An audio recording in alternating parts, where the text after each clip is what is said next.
चाउल अरुआ चाउल छोट छोट दानार मुनिया शाग केमती बना हुए आपण मैंने देखु ट्राए करूँ हेल्दी खाना बनईकी खातु आउ तार टेस्ट नि लाइक करूँ सब्सक्राइब करूँ शेयर करूँ।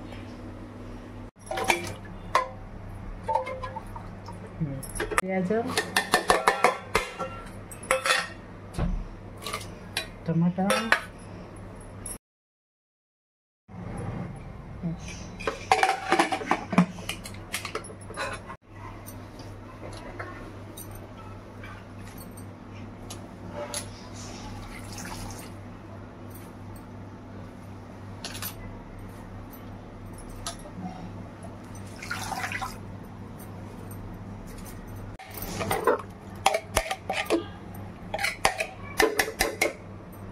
पर शाग सिझिला पर रसुण छेचिकी पकेबे आ किछि नै एतिकी ही जस्ट मिनट शाग सिझिला पर कोनटा रसुण पकेकी 2 मिनट खंडे रही दे।